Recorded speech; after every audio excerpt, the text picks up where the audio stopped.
Magandang tanghali, ay hapon. Magandang hapon po sa inyong lahat. Ako po si Trixie Cruz Angeles, ito po ang Luminos.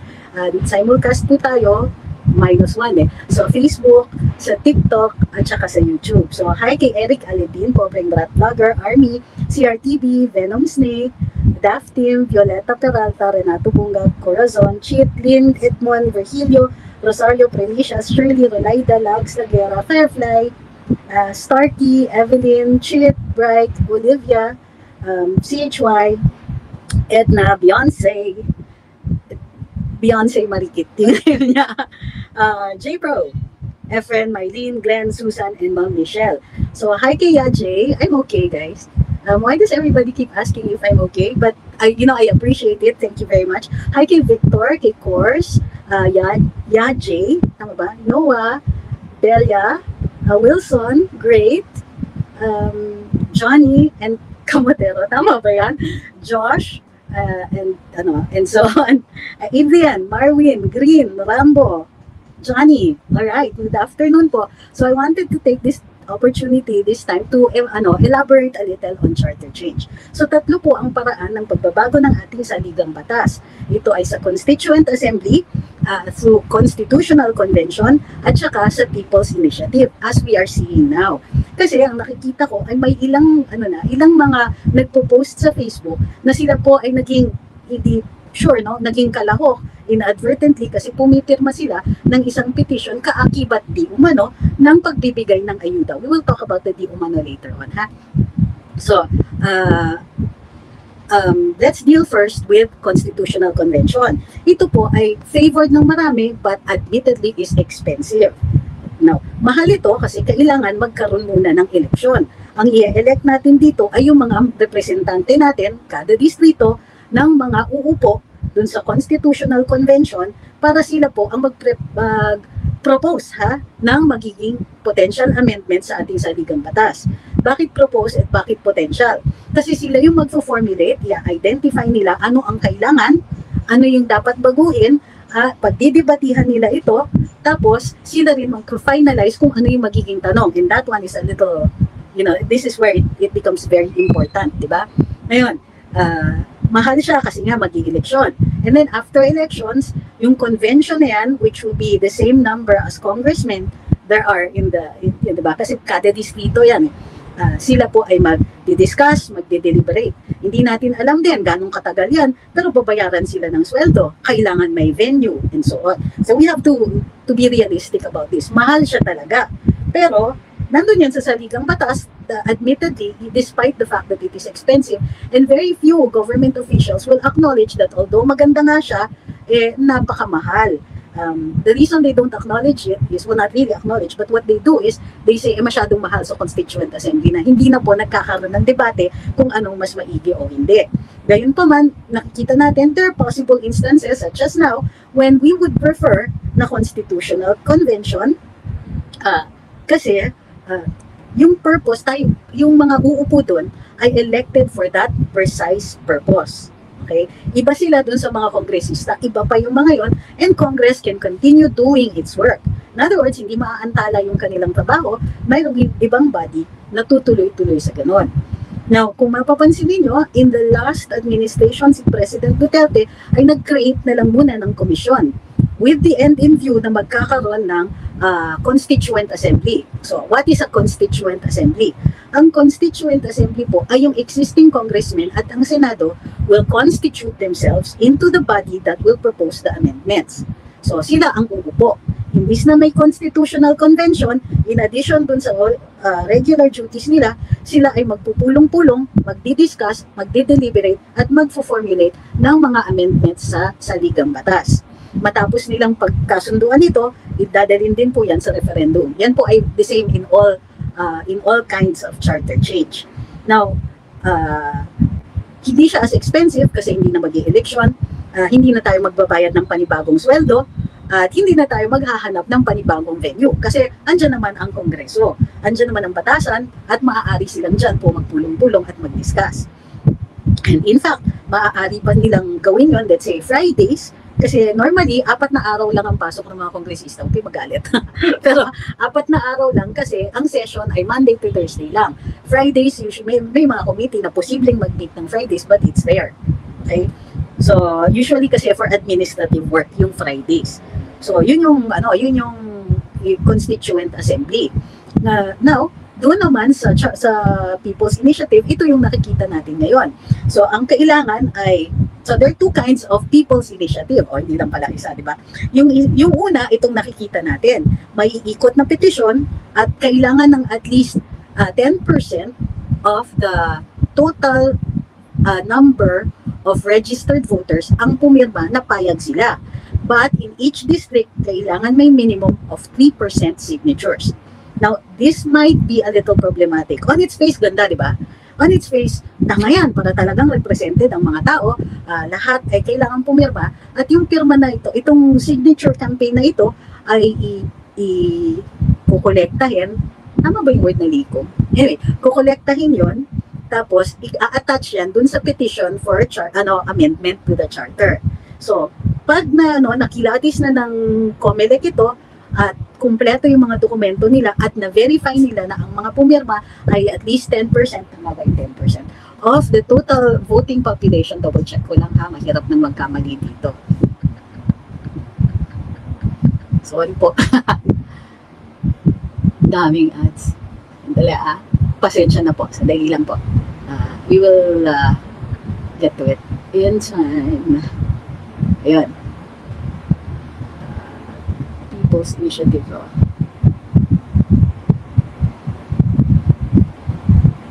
Initiative. There you go. RA 6735. So, maaaring, grabe, ang hina ng internet talaga. To start, the petition should be, double check ko lang ha, kung tama yung 10%. Hindi pa rin itong tinitignan ko. Next. Ayan. RA 67. Hi kay Mon Mejia, tsaka kay Inang Bayan, kay Hilda, kay Maki, kay Emwang, kay Ces Quatrefils. So, ito. Double check ko lang ha. Yun, 10% nga. So, tama ako. Minimum of 3% in each district, tapos 10% of total registered voters. So pag nakilatis na nga ng COMELEC at nakita nila na kumpleto yung mga requirements, hindi ito papasok dun sa mga laws na hindi pwedeng ipasa, yung mga kontra sa Constitution and so on. At nakilatis nila kung totoo nga na itong mga botanteng ito ay talagang botante, then i-approve yan, tapos isi-set within 30 days ang date ng referendum. Okay? Sa referendum, yes or no na lang tayo. So, hindi yan maliwanag kung paano yung phrasing. So, ang gagawa niyan ay nandun na yung phrasing mismo sa petition. Yun na po yun. Hindi walang discussion yan on pwede bang baguhin ng phrasing and so on. Kasi minsan, di ba, a misplaced comma and instead of or ay maaaring magbago ng intention yung nasa sa ligang batas. Okay? Magbago sa intended change na gusto natin. So, yun. Ang nangyayari ngayon ay yung tinatawag na People's Initiative. Pero, nagkakaroon ng issue kasi kung ito ay tinataon nga dun sa supposedly ayuda na binibigay, o kung totoo man, kasi masyadong malaking coincidence na in-announce ng Kongreso na sila po ay gagawa ng pagbabago sa saligang batas through People's Initiative. Si Congressman Lagman po ang nagsabi nun. Ang sinabi niya is, bakit ganun? Yung People's Initiative parang nanggaling daw sa Kongreso. Kasi di ba in-announce na magbabago tayo ng saligang batas ng People's Initiative. Hindi po pwede yun kung Congress po ang nagpaumpisa niyan. So kailangan din imbestigahan kung saan naman ang gagaling ang pera para iikot ito. Kasi hindi naman po ganun kadali, di ba, na magkaroon ng representante sa bawat distrito sa buong Pilipinas. So, ibig sabihin yan, kailangan sigurado kasi na 3% of total number of registered voters in each district ang makapirma. So, alam natin that if nagmamadali ang mga ito, hindi po ganun kadali. Kasi kaya naman gawin yan. Kung kunwari unti-untiin, you're a small group, o sige, today, dun muna tayo sa Bulacan, sa lahat ng mga distrito sa Bulacan, and then we move up, Isiha, Nueva Vizcaya, Cagayan North, and so on. Tapos ikutin yan. So it takes you, let's say, a few months for that. And then a few months again for Visayas and so on. So, pero computein nyo pa rin yung ginagastos ninyo dun sa transportation and all that.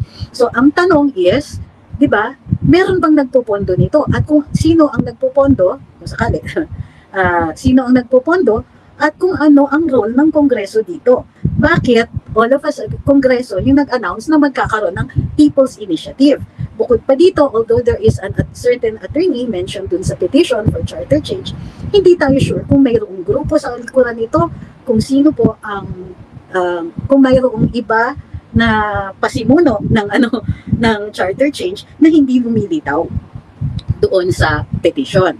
So, ang nakikita po natin ngayon is, dahil dun sa phrasing, para dun sa hindi nakaabot dun sa live natin dati tungkol dito, ang binabago ay Article 7, Section 1, 17, Subparagraph 1. Ito ay yung paraan kung paano babaguhin ang saligang batas at yung pagbabago through Constituent Assembly. Ang dinadagdag nila ay on the call of the Senate President or the Speaker of the House and voting jointly. So, pag nakita ito ng Senado na joint yung voting dito, ibig sabihin watered down ang votes nila. Kung voting separately, the Senate and the House have to concur. So, kailangan 2/3 vote sa Kongreso at 2/3 vote din sa Senado. Tapos, kailangan pareho silang panalo. Kung hindi manalo, let's say, sa Senado, hindi po matutuloy. So, parang may ventilador na bukas. Medyo mahangin ang background. Actually, it's the aircon. And if I don't turn on at least one of them, I might get heat stroke. So, sorry po dun sa ingay, ma'am. Pasensya na po kayo, ha? Hindi po kakayanin. Nandito kasi ako sa kwarto dahil initan ako. Kasi pag inon ko yung ventilador na yun, the one that you see in the background, dun sa mga nanonood sa Facebook at saka sa YouTube, ay mas lalo kayong maiingayan po. So, pakisabi na lang kung hindi na natin kaya, then we'll have to reschedule the rest of this discussion. At least nasabi ko na itong tatlong paraan ng charter change. Ngayon, ang maaaring mangyari rin dito ay baka questionin itong People's Initiative na ito. Una, people nga ba ang nag-initiate nito? Diba? Pangalawa, diba? Mayroon bang interest groups na nagpopondo dito? Kahit sabihin natin talagang galing sa taong bayan, mayroon bang tumutulong sa kanila? Kailangan i-disclose yan. Pangatlo, would it still be considered a people's initiative kung may pera na nanggagaling sa mga private interest groups or hindi talaga people ang nag-initiate nito? Ano yung sinasabi ng mga Goy Bisling? Ay, 500 daw. I would say. Uy, grabe ka ha. Sabi ni Ram Page, binabantayan na ng mga tao si Trixie. So, what exactly do you mean by that? Is that a threat? So, sabi ni Efren, tahimik ang mainstream media ngayon about sa kumakalat na form na pinapipirmahan kasabay ng ayuda. So, med mo lang malalaman. Oo nga eh. Sabi ni Giraffe, pwede po ba ako tumakbong senador? If you have all the qualifications and none of the disqualifications, I won't be able to say outright kasi una, hindi kita kilala. So, hindi ko alam kung resident ka nga ba, kung napapasok ka dun sa age, and so on. Sabi ni Broken Bones, pwede people but organized by Congress or the Senate. Most likely, hindi po pwede kasi wala po siya dun sa rules sa People's Initiative. So, pwede yan idulog o idalhin sa Korte Suprema para malaman natin, would it still be considered a People's Initiative kung ang Kongreso o ang Senado ang nag-organize ng People's Initiative? Ako, ang guess ko is that it's not kasi what is the point? Diba? Hi kay Kip Constantino. Sabi ni Kelly Ignacio sa TikTok po ito, if PBBM subjects to drug test and proven not using, what will happen sa mga nagpakalat ng fake news? I think all of that is conjecture.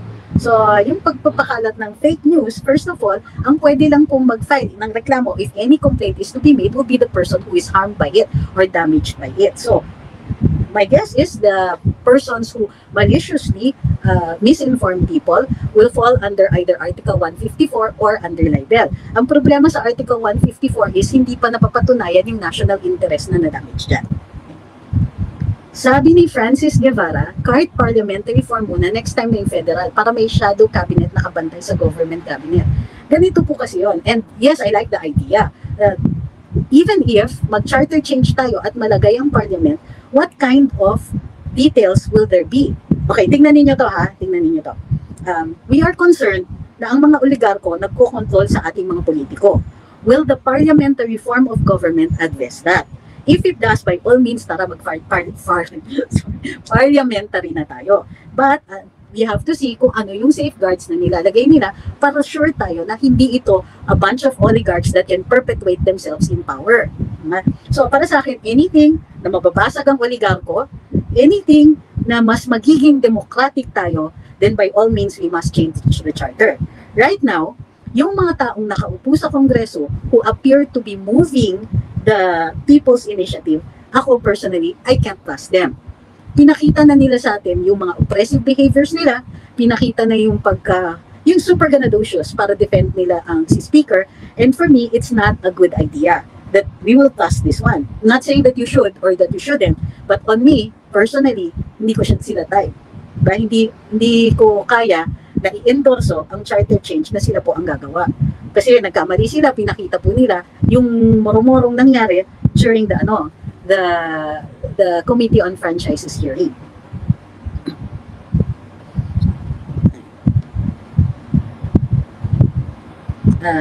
Sabi ni Ma'am Erlinda, I don't trust either. Sabi ni Red, what if 100 complaints every year about drugs, 100 times ng pag-drug test every year, pag ako, di ko gagawin? Actually, hindi ko pa nakikita yung basis for the drug test. Maliban lang to assuage the fears of the people. Ngayon, kung ididikit nila and it becomes a health issue, ibang usapan yan. Kasi nasa saligang batas that the people must be informed about the health issues of the president. Wala naman nagre-raise na health issue siya. So, if for instance, meron talagang gusto, then raise it as a health issue. Sa akin, hindi ko pa siya nakikita na ganon.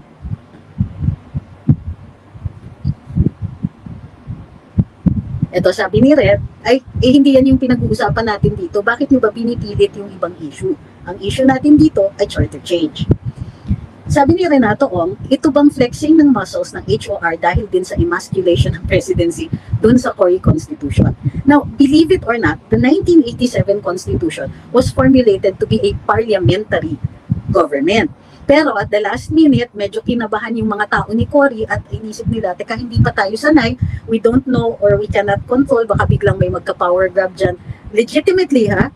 So they fell back onto the presidential system. Kaya nga po may commission on appointments, that is parliamentary.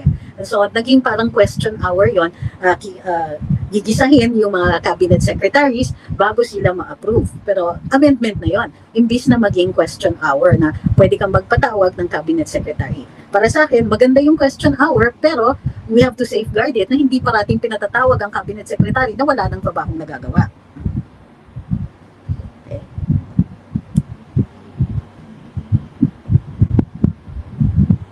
Sabi ni Johan, the petition can only happen after the charter o pwede maskis on process pa ang charter? No, the petition initiates the process. Pero, okay, sa petition under People's Initiative, meron ng proposal. Yun ang pipirmahan ng 3% per district minimum and 10% of the total registered voters. Ano na po siya? Yun na, and then pag pumasok yan sa referendum at inapprove, bago na yung charter. Meron ng pagbabago, papasok na po yung amendment doon. Sabi ni Waway, ako nakikita ko ang bagong Pilipinas Caravan ay related sa charter change.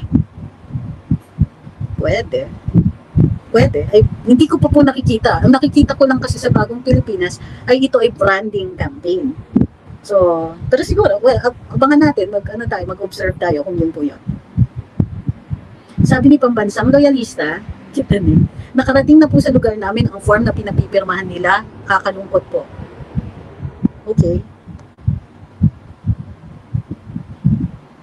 Sabi ni Ma'am Jennifer, hi po. Sabi ni Hong Bao, ay, may sagot siya. Sabi ni Moods Kerupin, kasuhan at ipakulong ang mga walang pagmamahal sa bayan na nagpapakalat ng fake news. But first, you have to prove it's fake news. Ha? Paano na nilaglag na sila ni FPRT? Ay, nako, not in point.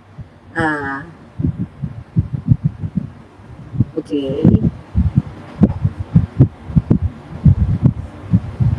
Lizin, Cantara says, tamba lang ang meron gusto sa charter change. Kasi di niya kayang manalo sa national elections. Di naman ang mga Pilipino, bakit ba gustong-gusto niya na yan, gustong-gusto ni Tamba na yan na maging Pangulo? Wala naman yung appeal. Sa mga Filipinos yan, gumagamit lang ng pera para bilhin yung mga kasamahan niya. Okay. Hi kay Bisayang Manok. Sabi ni Pinoy Q, Slogan lang ang bagong Pilipinas. Sabi ni Nuke Ridimo, is the ICC serious about litigating the past admin? Well, that's not really what we're discussing here. But, ganito yung presumption. We always assume that they're serious. Trabaho nila yan eh. Sabi ni Anthony, who would check whether they are asking for signatures? Well, I mean, if the asking for signatures is right or wrong. Well, you can file a suit.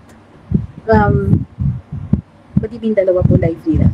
I'm live in TikTok, Facebook, and YouTube. Okay. Do you trust this admin? Sabi ni Renato Bunga, about the plan changes. Sounds really fishy. I don't, actually.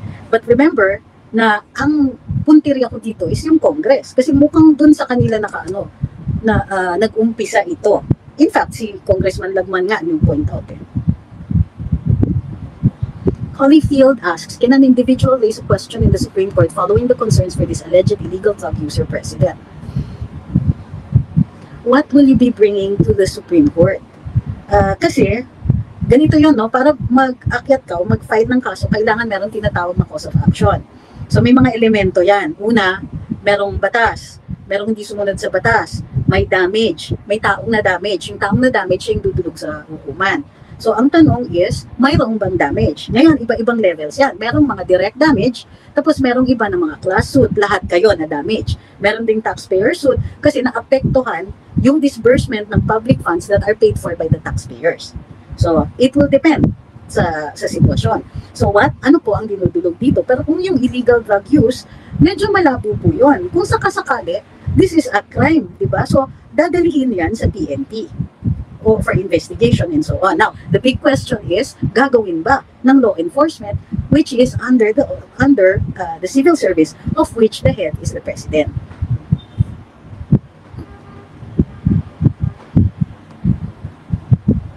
Sabi ni Johan, petition to discredit the so-called People's Initiative. Maaari po, dalhin yan sa Korte Suprema. Pero as with any case, kailangan may ebidensya. Ay, sabay ba yung Golden Globes ngayon? Shucks, di mo panood si Jokoy. Live ba ngayon? Sorry po na sinabayan ko. Baka gusto ninyong manood sa kanya. Kasi diba, it's rare na may, diba, Pinoy ang nag-host ng Golden Globes. Sabi ni Ben Reclamador, ang kita din. No way. Totoo naman kaya yung mga pirma dyan sa form. We the people pa rin masusunod. Baka mga fake yan nakapirma sa form. That's a legitimate concern naman. So, ang magkikilatis po niyan ay ang COMELEC. Okay. So, ngayon ko pa lang kasi makikita in action itong People's Initiative Act. So, tingnan natin how they're going to be executing it. Sabi ni Great Sepanton na may ganon. Isn't that what we were trying to achieve prior to election was charter change? But first of all, President Marcos, early in the term, alam ko kasi ako yung sumagot ng tanong, tinanong siya kung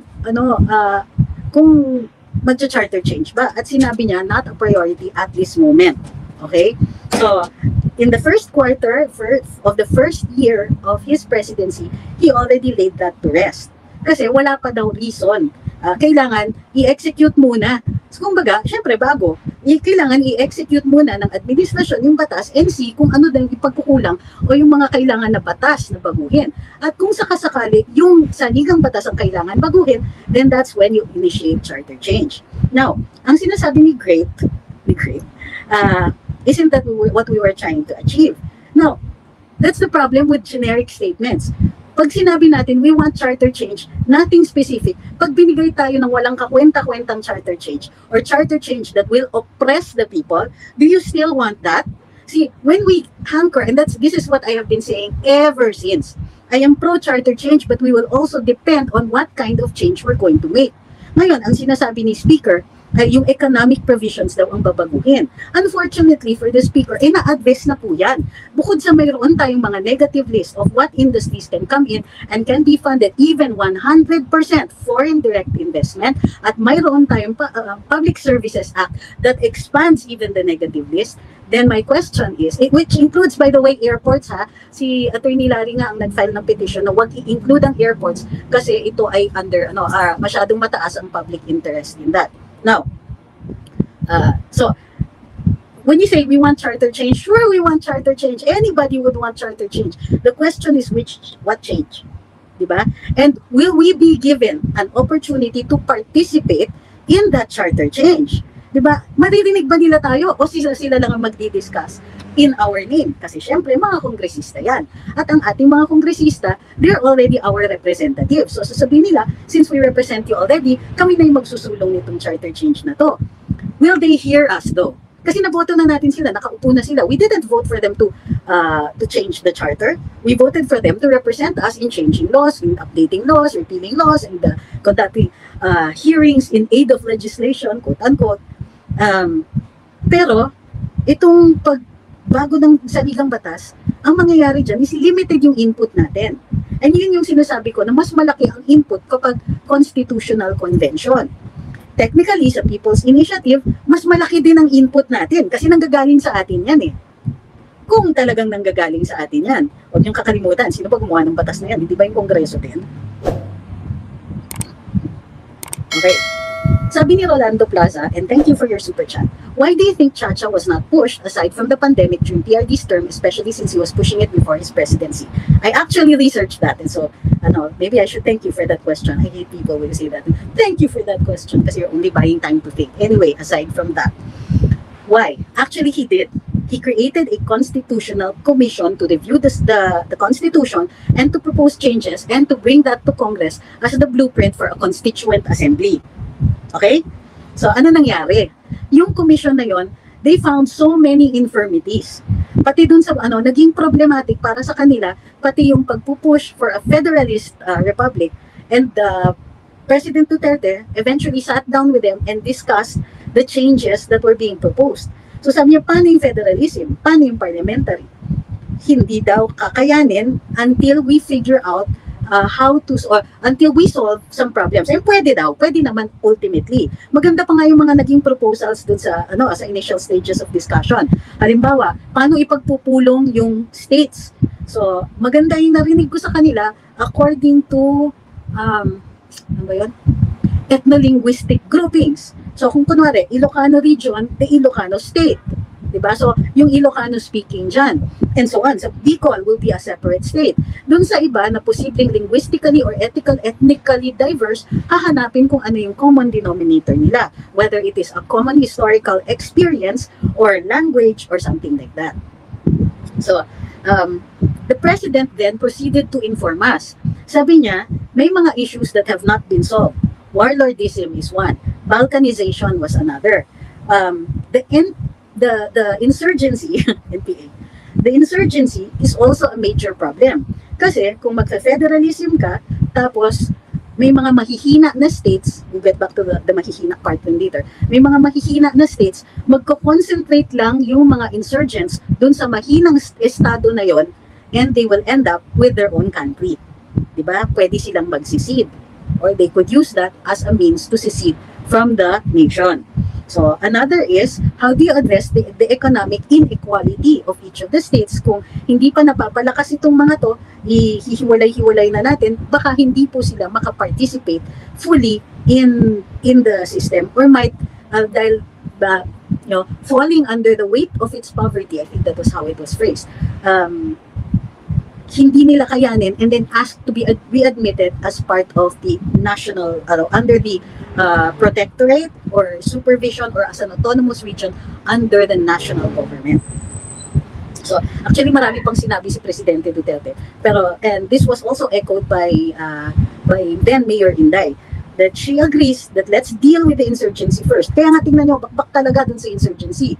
And then, let's deal with making each of the regions economically viable so that when we do shift to a parliamentary federal system, ready na sila. That was what, so yes, PRD did actually deal with it, and he did explain bakit hindi yan natuloy. But also to give you some kind of background, bakit ba naging part ng kanyang campaign yung federalism na yan? It's because one, he was a mayor, and two, ang primary supporters niya nung tumakbo siya bilang presidente ay ang mga mayors. Kukunti naman yung talagang nagseryoso na senador, like Senator Amy. Sino bang nagseryoso sa kanya sa Kongreso? Si Congressman Alvarez lang daw.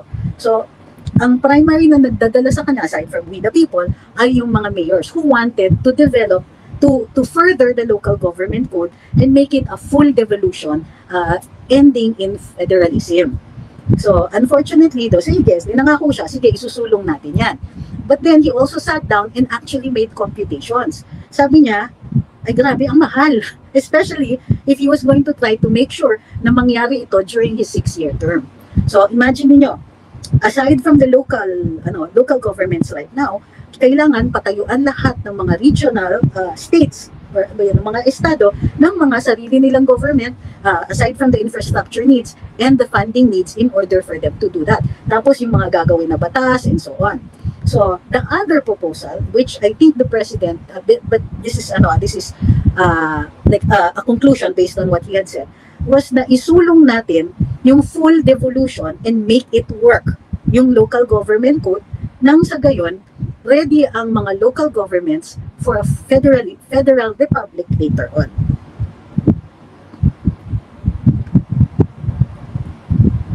Okay. So, what do you want me to do about yung tumatama yung ano? Sige, wait lang ha. Nahirapan ako kasi okay na ba yung audio natin? How are we doing with the audio? Pangit ng ilaw. Okay pa ba? Tumatama pa ba yung sa mic natin?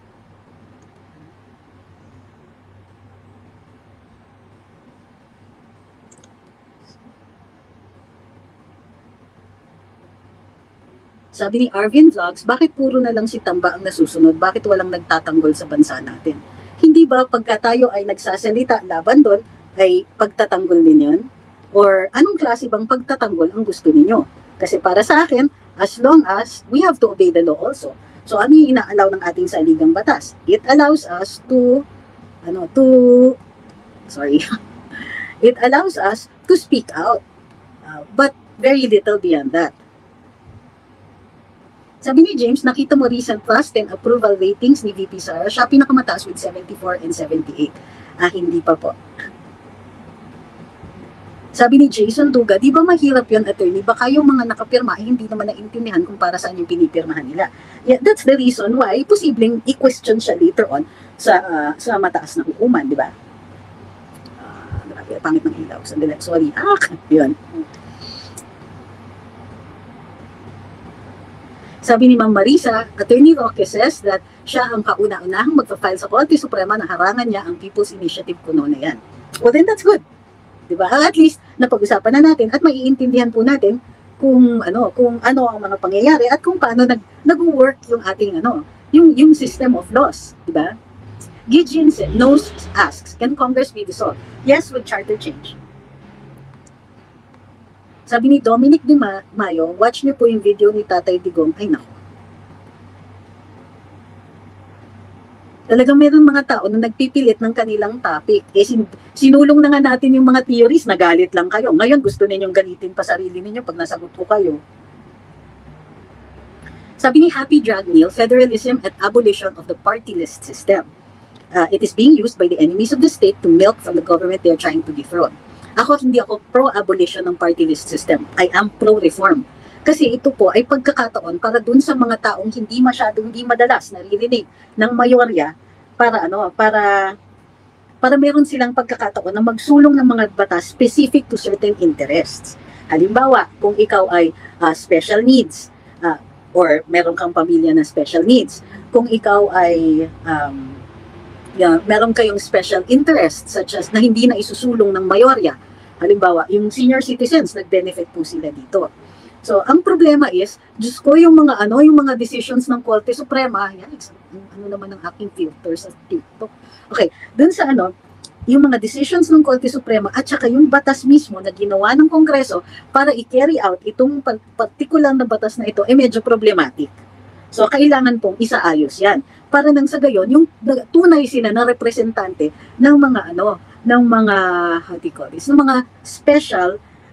specially protected interest groups. Sabi ni James, may say po ba ang Korte Suprema if ever mag-prosper yung People's Initiative? If there is an actual case or controversy. So, let's say may mag-file ng petisyon sa Korte Suprema at questionin kung ito ay talagang People's Initiative. Diba? Pwede po. Kasi it can go into the interpretation of the law, kung valid ba yung pagkaka-execute nito, pwede on grave abuse of discretion or constitutionality of the law itself.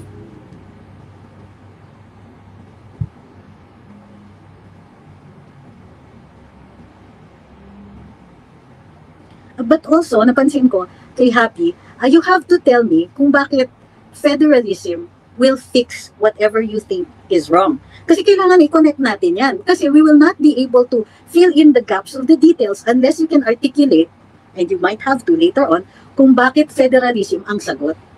Diba? At huwag niyo namang sabihin na kasi Imperial Manila. Dahil lahat ng mga representante ay galing sa iba't ibang bahagi ng bansa. So, yun yung tanong, how will federalism answer a particular problem? Hindi pwede yung ang buhay natin iigi pag federalism na. We have to be able to explain what problems are we targeting at bakit federalism ang sagot. Sabi ni Sir Glenn, kahit anong form of government, kung same caste pa rin ang may pera na makapag-campaign at makakuha ng position sa government, ganun din pa rin ang ending natin, mga nasa baba. Totoo yun. And will it contribute to stability? So, ano yung mga details na ipapasok natin? O, let's say, naniniwala talaga tayo sa federalism. Ano yung mga detalye na ilalagay natin dun sa proposal for federalism para hindi same old lang ang mangyari? Kasi tama naman, di ba? Kung ang hinahanap natin ay abolition of the oligarchy, how will that happen under a federalist government?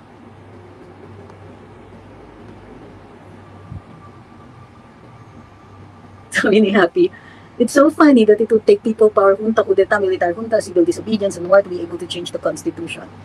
I'm not saying that. There are ways nga that we just discussed, the 3 ways to change the Constitution. However, I actually know where you're coming from. And ang totoo naman yung sinasabi mo. Ang problema kasi is that we are co-opted by an oligarchic class. Okay?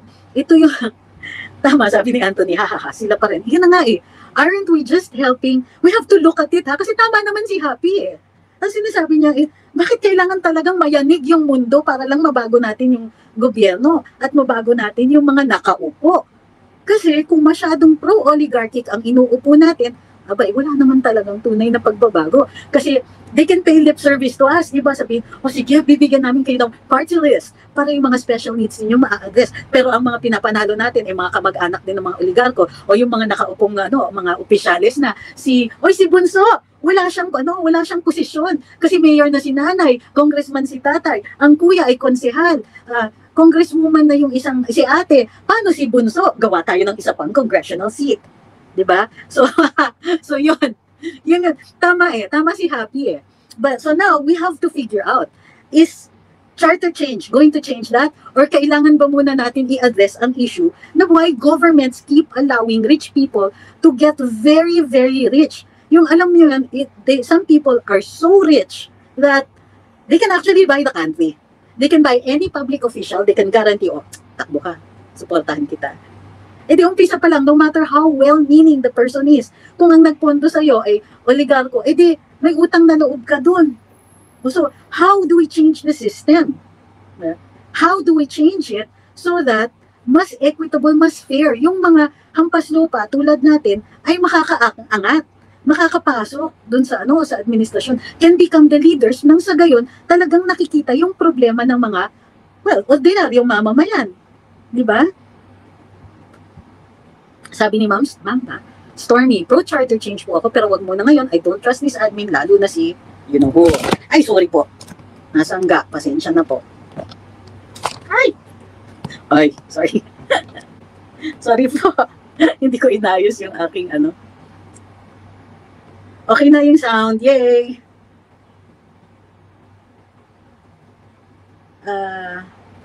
Sabi ni Venom Snake, may sinasagot sila. Sabi ni Victoria Cruz, ang hiram sa party list ngayon ay hindi totoong representative ng tama tulad niyan. Si congressperson or congresswoman Migs Nograles ng PBA. Ito sabi ni James, if ever po may prime minister na, sino po nag-elect doon? Magkakaroon din po ba ng president noon? Wala pa nga tayong mga detalye kung paano magiging kung ano yung magiging form ng parliamentary natin. And that's something, kung gusto niyo talaga ng parliamentary system at sold na sold kayo dun sa na yun, sa paraan na yun, then ako, I suggest, put out ninyo ano yung details niyan. O halimbawa, saan manggagaling ang mga representante? Pwede ba ng mga special interest groups? Kasi merong mga parliamentary systems na meron ganon. Di ba, halimbawa, may women's party list, may party list para sa mga ano ba yan? So, minors, juveniles, and all of that, para mas interests na ganyan, and so on. Senior citizens, sa katutubo, and so on. Sabi ni Anthony, kasi ang dami niyang baka bulagaan ang tsa-tsa. Yun nga yung concern natin. So, lalong-lalo na, nakikita natin na ito, sinusulong yung, yung charter change, pero itong People's Initiative ay wala namang ibinabago kung hindi ipalawakin ang powers ng Kongreso at Kongreso alone. Ito sabi ni Sir Francis, sa Pilipinas lang kasi na 3/4 ng yearly GDP ay galing sa oligarchs. Ang sakit, no? Tapos ang workforce nila ay galing sa ating hampas lupa. Plus, yung nag-hold afloat ng ating ekonomiya ay ang mga OFWs. Sabi ni Anthony, maabutan kaya ng eleksyon yung Chacha?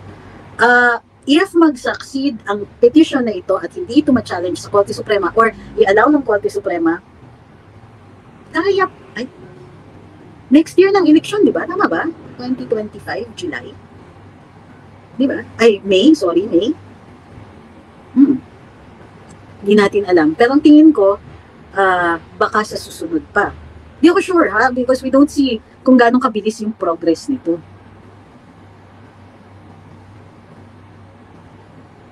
Sabi ni Dragneil, paano po magde-decide ang Supreme Court sa bagong Constitution? The Supreme Court will defend the current Constitution. Di ba ma-checkmate ito?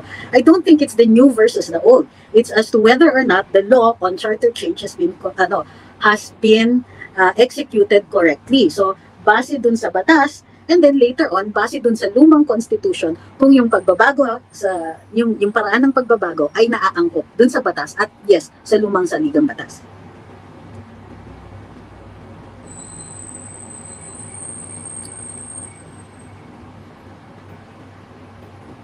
Sabi ni Happy Dragneil, paano po magde-decide Sabi ni Ian, magastos po magpalit ng form of government na discuss na siya dati dito sa Duminos.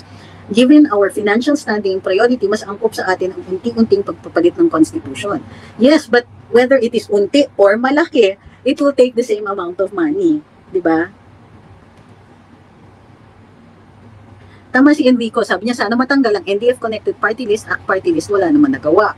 Well, para sa akin, kailangan administrative. Diba? Ganito. Ang election laws are administrative. Although meron ding kaakibat yan ng mga criminal laws. Okay? Now, ang administrative cases, mas mababa evidentiary requirement, mawawala lang sa yung trabaho mo, work-related yan. Unlike a criminal case na pwede kang magbayad ng fine o makulong. Sa civil case, magbabayad ka ng danyos, etc. o iko-compel ka na sumunod sa isang kontrata. Ngayon, para sa akin, dapat administratively maaari tayong magtanggal ng ng accreditation ng party lists kahit mababa ang evidentiary requirement. At pwede na sana dapat na angkop dun sa kanilang association with groups that are not in the national interest. Ideally kasi dapat pinapatunayan nakaakibat sila dun sa mga ginagawa ng mga grupong insurgents and so on. Ito, sabi ni Ray, gaya ng iba dyan, gusto magpresidente, kulang sa kaalaman, pagdating sa batas, okay talaga ang abogado maging presidente, nakakaintindi ng batas, yung iba dyan, hawak ng oligarko. Pwede rin namang abogado na hawak ng oligarko, di ba? Nangyayari din naman po yun. So, ang tingin ko, may konting advantage ang abogado, pero para sa akin, dapat mayroong pagkakataon lahat ng tao, maging abogado o hindi, na makapag-participate bilang pwede silang makatakbo na for whatever for whatever position, di ba?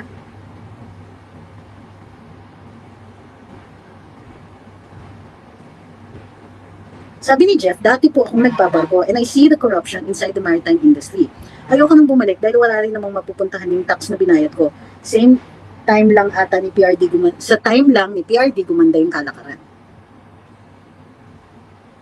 Sabi ni Bravery012, Congress is a competing realm, factions between parties. That's true naman din po. Sabi ni Random Things, I'm so heartbroken with what's happening with our IPs here in Mindanao. Hope ma-address. Ano po ang nangyayari? Paki-specify po. Sabi ni Bokra Posas, gusto ko yung mga makakapasok sa parliament, kasing talino ninyo, or ni Sir Orion, o ni Sas, o ni Atty. Harry, o ni Clarita Carlos. Huwag niyo na akong isama sa listahan. Yes, I agree with all of the names that you mentioned. Convincing natin, di ba? Si Sas, I doubt kung tatakbo yan. But certainly, si Atty. Harry, sana si Prof. Clarita ay magka-interest din, di ba? And si Orion.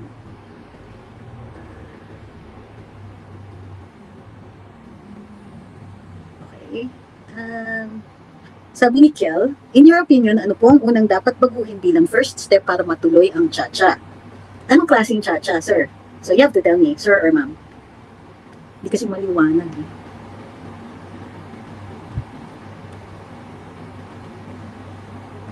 Sabi ni Archiel, baka wala pang nagtatanong dito, no plans for you to run for a party list left?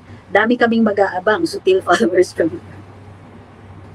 Alam nyo, saan ako magwawalis ng panggagastos dyan? Kasi kahit party list, and I'm sad to say this, mahal pa rin po mga kampanya para dun.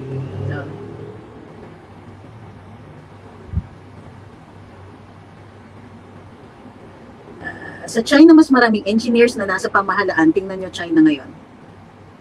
Hindi ko po alam. Hindi ko po alam na maraming engineers sa nasa pamahalaan.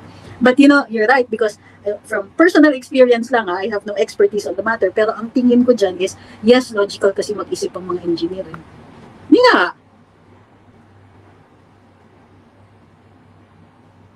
Sabi ni Kaleng, 72, ang nananalo kasi sa gobyerno kung di sikat na artista, yung mayayaman, yung talagang gustong maglingkod sila pa ang naiitsipwera. Okay. Next. Ay! Sabi ni si Haya, they want to move NCIP to DNR with the House Bill 9608. How is that rational? Teka, mali yata yung ginagawa nilang yan.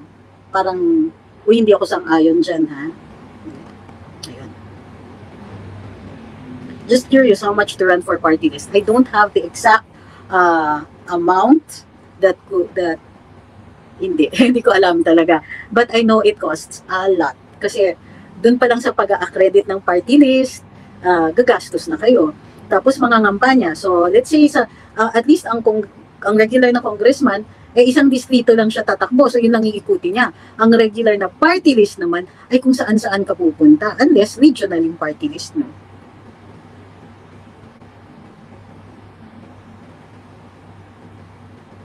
Sabi ni Sam Jumawit, playing safe ang sagot mo sa comments. Miss namin yung palaban na Attorney Briggs. Once in a while lumalabas yon, but it also doesn't bode well. Unang-una, why do you want me to not be safe? Could you please explain to me why you would want to put me in danger? Safe yung ginamit mo na word, ha? So tell me why you want to put me in danger. Okay? Second, if meron kayong kinukumpara na mga malalakas ang loob, not saying that I'm not, ha? Ang sinasabi ko, kung kinukumpara mo ako sa mga malalakas ang loob, pero nakatira naman sa ibang lugar, how is that safe? How is me speaking out to the same level going to be safe? Okay. Third, what exactly do you think I am playing safe from? What danger do you think I am avoiding? And fourth, why not, show to me exactly why what not playing safe is. Baka gusto niyo umpisahan para makita ko ano yung example ninyo ng not playing safe. Diba?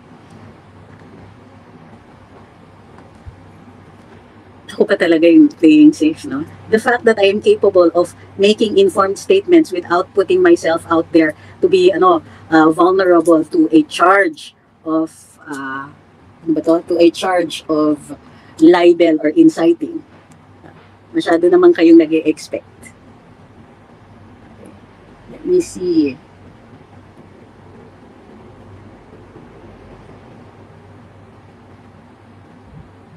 Sabi ni Random Things, nakakainis talaga with what is happening. Hopefully, NCIP is going to do something about it. Oo nga eh. Sabi ni Francis Cayetano, first sainthood daw ako. Trixie first sainthood.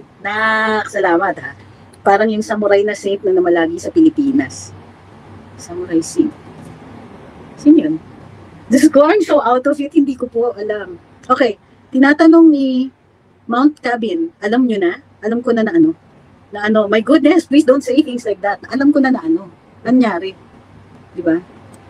Anong nangyayari sa mundo?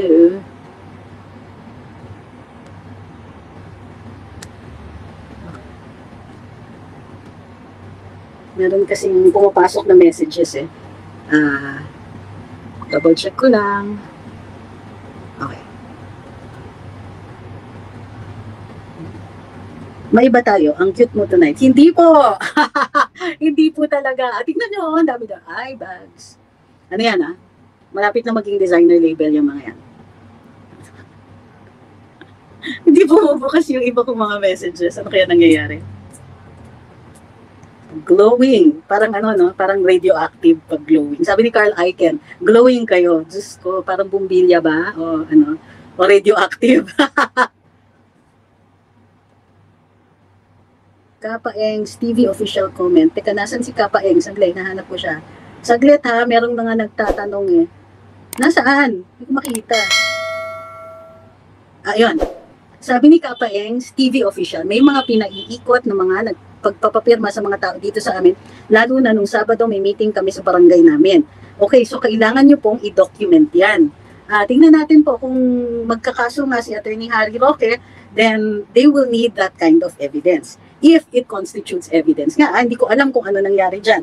Pero kung mayroong halimbawa, kaakibat, kumbaga, sa ayuda ang pagpipirma, ay nako, talagang pwedeng questionin yun.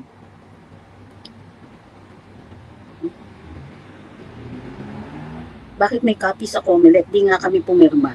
May copy na kagad sa COMELEC. Actually, dapat yung naka-attach doon sa sa petition ang makikita ng COMELEC. Ay, ano kayo nangyayari?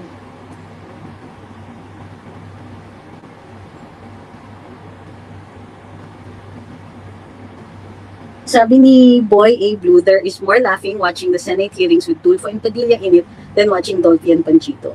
But you know what? Sige, pwede nyo na akong tawaging biased. Okay? Pero, I find that si Senator Padilla has his heart in the right place. At saka, nag-aaral siya. He might not be ganun pa kabihasa sa mga gawain ng Senado. Pero, even dun sa mga sinusulong niya na charter change nga and economic provisions na disagree naman ako, nakikita ko na ang intention niya dito marangal. So, para sa akin, he'll get the hang of it. All of us have to start from somewhere. Si Senator Tulfo, well, I think he will learn also. Wala akong masamang tinapay sa kahit sino sa kanila. Pero I do know from observing that Senator Padilla really does try to study.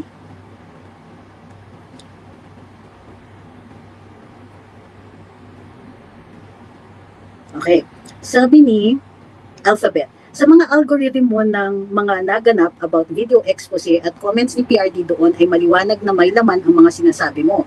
Yung mga mataas ang IQ nakakaget. Sana sang-ayon kami sa'yo. Okay. I think. Not sure. Pero, thank you. Sabi ni Happy Fam, si Robin Hood nag-aaral tungkol sa batas kahit hirap minsan. O kasi para sa akin, hindi ka naman mag-uumpisa sa Senado ng alam mo na lahat eh. May advantage yung iba, totoo yun. Pag abogado ka, meron talagang advantage yan. Alam mo na kasi yung proseso, yung mga detalye na lang ang kailangan aralin. Pero can you imagine, from the standpoint of Senator Padilla, ang dami niyang aaralin, pero pinipilit pa rin niya. So, ang tingin ko dito kay Senator Raffy naman is, nag-aaral naman siya, kaya lang minsan emotional siya eh. Tapos mahirap i-shake yung kanyang Raffy Tulfo in action style, di ba?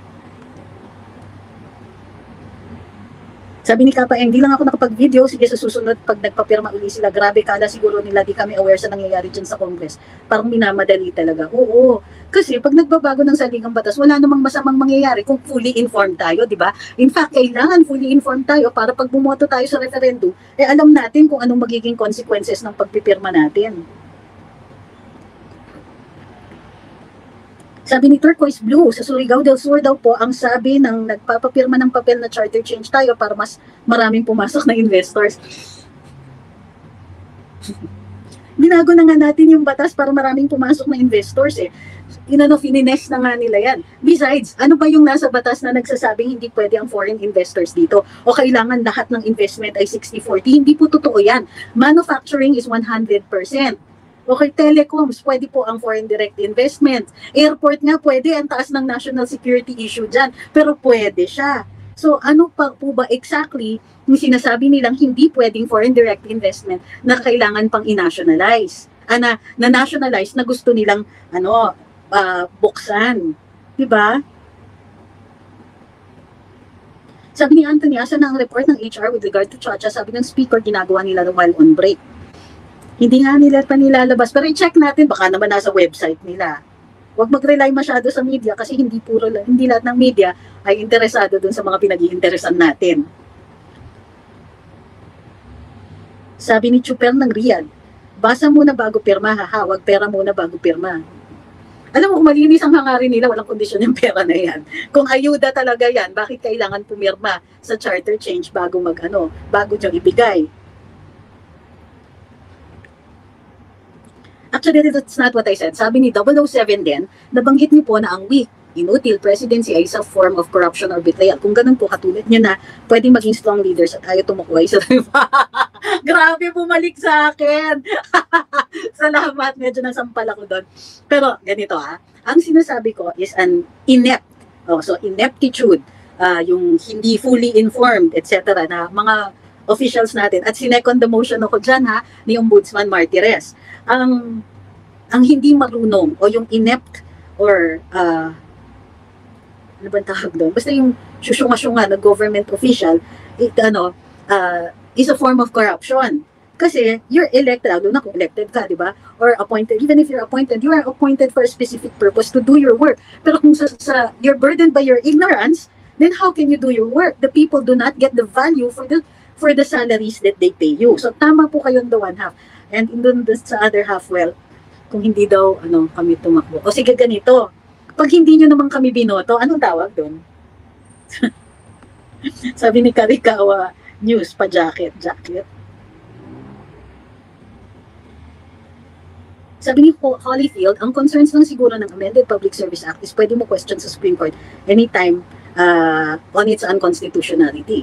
Well, yes, that's true. And that will help us expand the law. Pero, andyan tipid na. And then, pagka mayroong problema, sabihin ng Supreme Court, gawa ng bagong batas na ina-address yung issue na yon. Di ba? Kasi right now, wala pang sinasabi yung Supreme Court. Bakit nila pangungunahan?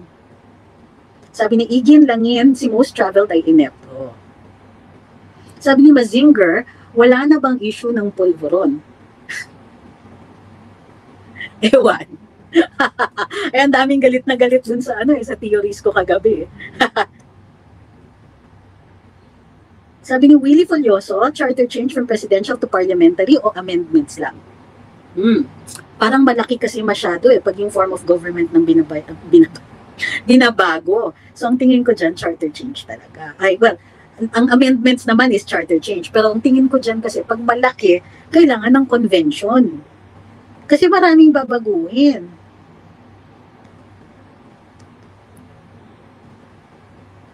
Sabi ni Surya, 20, yung Chacha ba, yung wala na tayong president, kundi prime minister na lang. Kasi kung ganun po, tulad dito sa amin sa Malaysia, walang boses ang taong bayan dito, hindi pwede pumuna sa Tignan natin kung nasa saligang batas pa nila yun. Kasi alam ko meron yata silang mga less majest laws. Thailand meron hindi mo pwedeng i-criticize yung leaders or yung monarchy. So yun, kultura nila yan. Hindi talaga natin ma-question kahit yung kanilang paggawa ng batas na gano'n. Can IP groups claim a certain land as ancestral domain if they want to? Sabi ng Kamiging Congressman, ang mga daw na IPs angkin lang ng angkin. Kailangan pa rin nila kasi patunayan na sila po ay nag-occupy at gumagamit at considered bahagi ng kanilang ancestral domain since time immemorial. So, ebidensya pa rin po. Sabi ni Mount Calvin, may tanong ako, hindi po ba sedition ang manawagan ng charter change? Legal po kasi ang charter change. Pag nananawagan tayo ng paraan na hindi tama o hindi legal, then yun po ang magiging possible, not always, Depende kasi sa circumstances na inciting to sedition. Sabi ni Glenn, anong sectors po ang bukas sa full foreign ownership? Actually, ganito yan. The general rule, weapons, extraction of natural resources, certain media, education, yun ang 100% nationalized. Ibig sabihin 100% Philippine-owned. For everything else, either may portion lang or, in the case of manufacturing po, 100% po yan. Manufacturing that does not include weapons or biological, etc., chemical, yada yada, weaponry. Sabi ni Ma'am Teresita Almedilla, like, subscribe, and share po.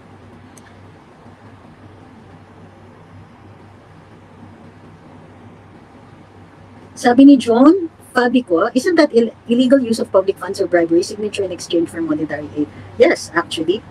It could be construed as that. And at any rate, you could question the people's initiative portion of the charter change. Pagka ganun. But remember evidence first. Tinatanong ni Bri kung kilala ko yung lawyer na nasa form. Hindi po eh. Harapin natin kung kaya.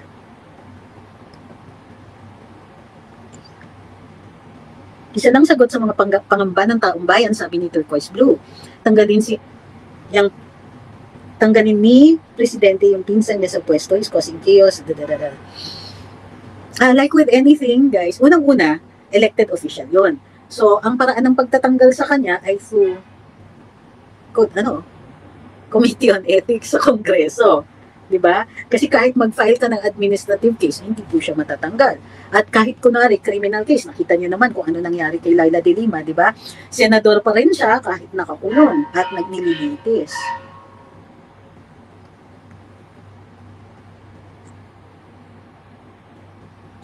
Ayun, sabi ni Timay, overheard from a person talking over his phone earlier this AM. He was talking very loud. A barangay here in Cebu is conducting a talk in the barangay hall regarding charter change. Okay, ito yung sinabi ni Boss Jonat.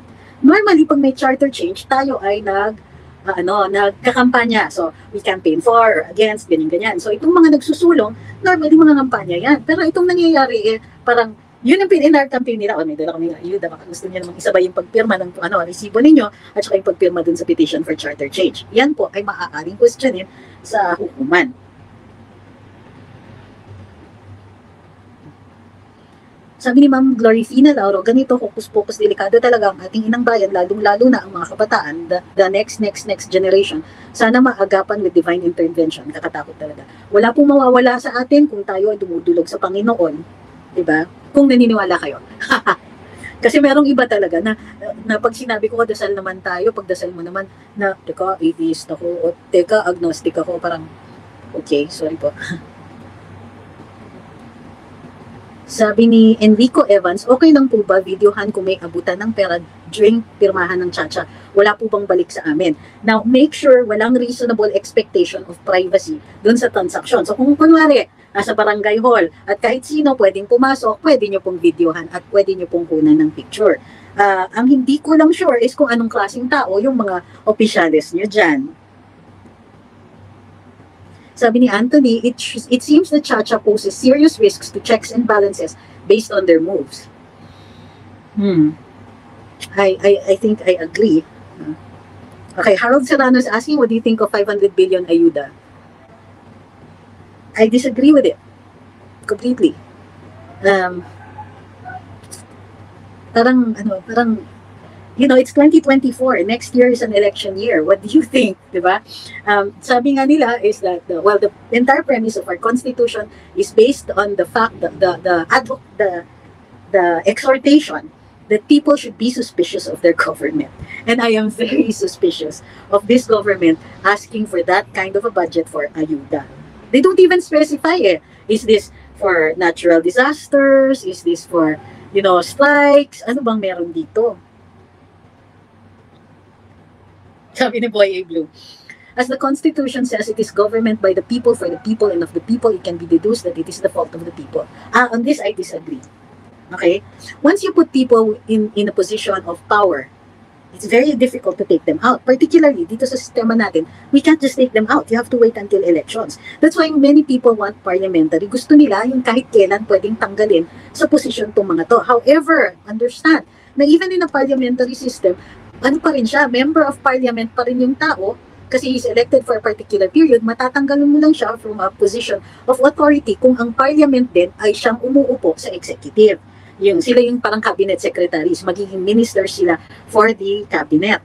So, pwede silang matanggal as cabinet minister, but not as a member of parliament.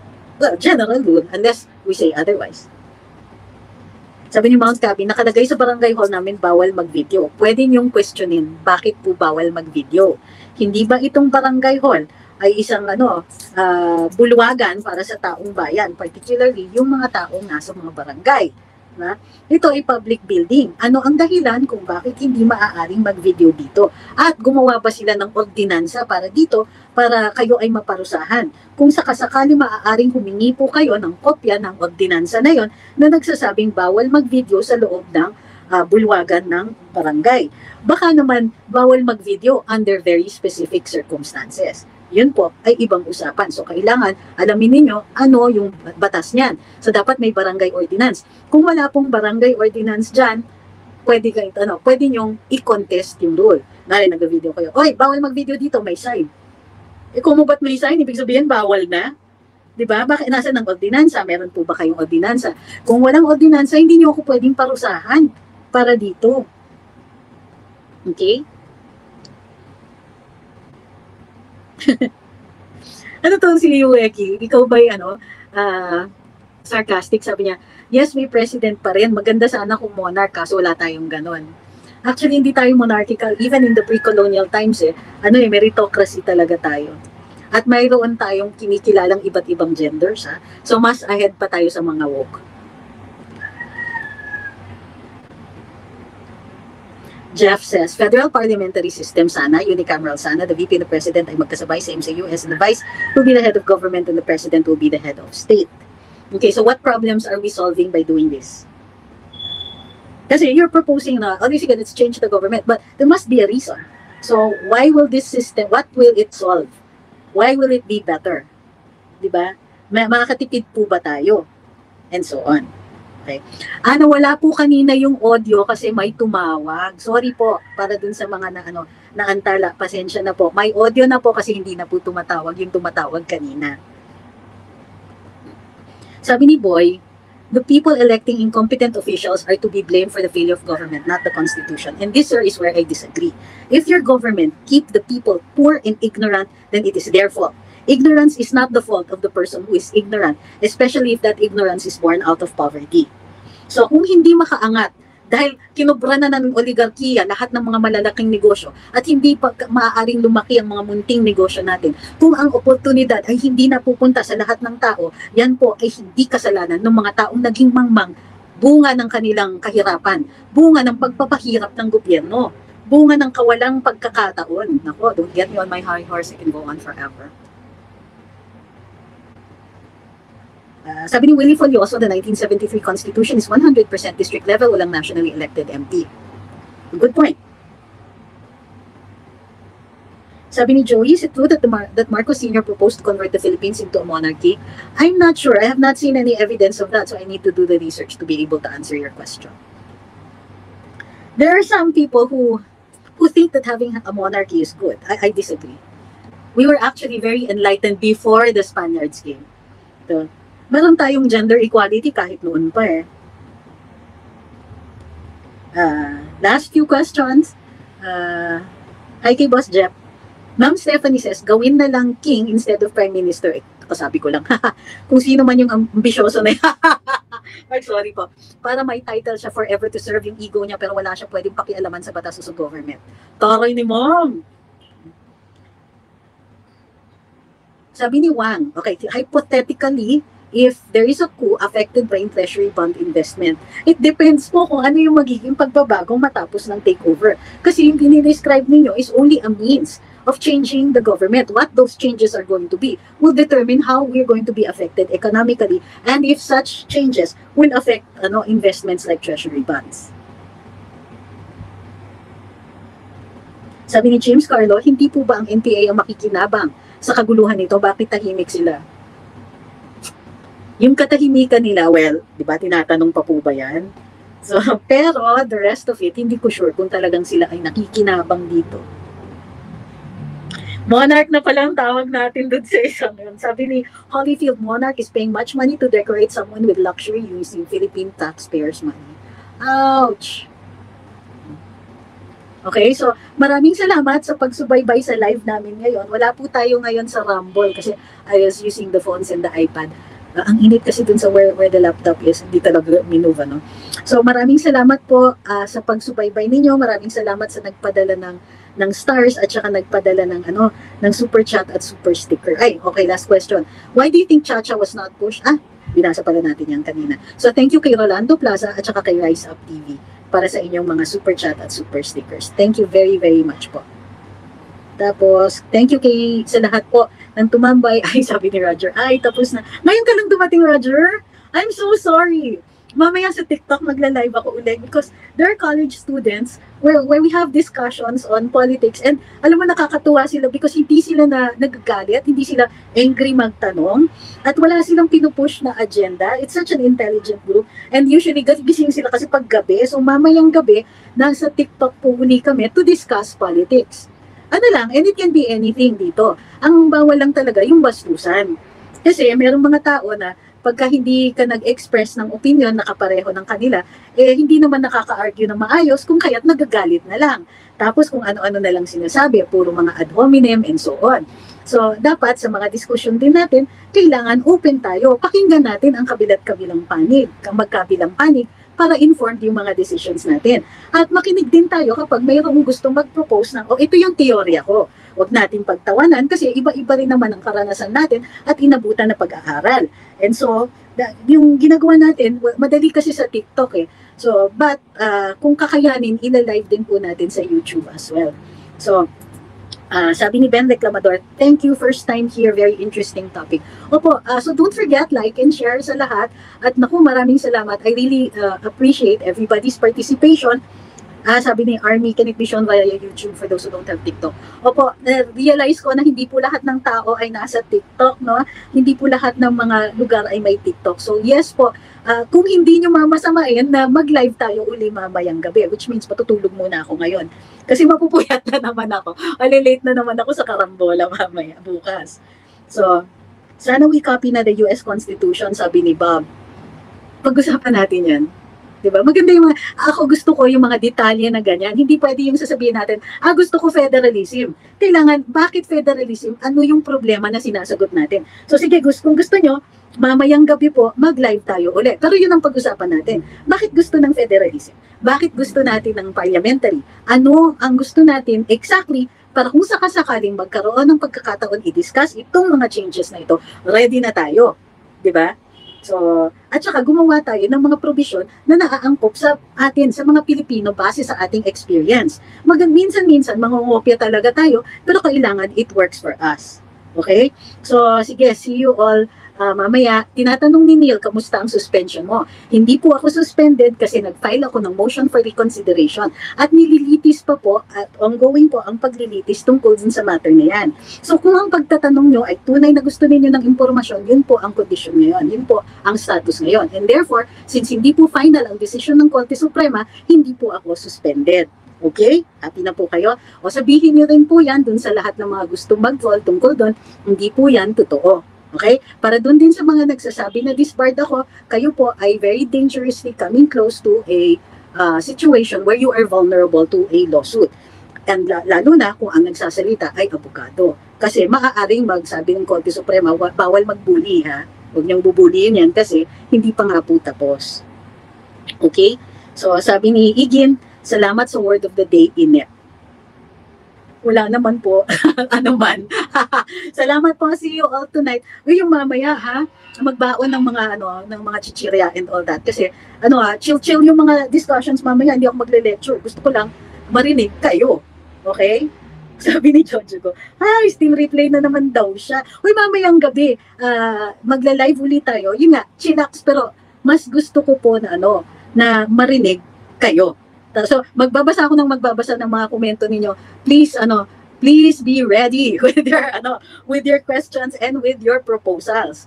Tapos, pwede naman natin gawin ito regularly, di ba? Sabi ni Ma'am Jenny March, additional po para sa nagsasabing playing safe si attorney. Skill po yan. Wisdom, di matrap ng mga Salamat, Ma'am Jenny, sa pagtatanggol. What time? Malamang po, 8 or 9 o'clock, which means kailangan ko na matulog ngayon kasi mamaya baka hikab ako ng hikab sa harap ninyo, nakakahiya. Okay? Hindi po tayo pwedeng masyadong late kasi pag napupuyat ako, nalilate po ako sa karambola. So, maraming salamat po sa inyong lahat. Ako'y matutulog muna para masaya ang discussion natin. Pero remember ha, mamaya kayo po ang babasahin ko na komento, okay? Komento kasi kasama ang YouTube at Facebook. Kung TikTok lang, makakaakyat po kayo. Pero dahil kasama ang lahat, written comments po babasahin natin ha. Be prepared. At tingnan natin kung may infirmities yung ating mga gusto. Yung, kumbaga, kung kayo yung presidente, ano yung ini-envision ninyo? Yun yung natin dito. Yung dapat ginagawa natin. If magkakaroon ng charter change, kung sakaling yung pinagkakatiwalaan natin ang magagawa ng charter change, okay, ano yung vision natin? Diba? At bakit sa tingin na, para sa akin kumbaga, no compromise. Hindi ko talaga pinagkakatiwalaan itong kongreso na ito. Pero, in the next one, ano ang mga problemang pinupuntirya natin at paano natin sila i-address? Okay? Okay, itong mga to, naalala ko yung mga pangalan ninyo at saka may recording ito. So, I will see you all later. It's about 8 or 9 o'clock, which means I have to shut up now. Okay, see you guys later. Thank you very much. Oy, share po. See you later. Oy, sa TikTok ha. See you later, guys. Bye-bye.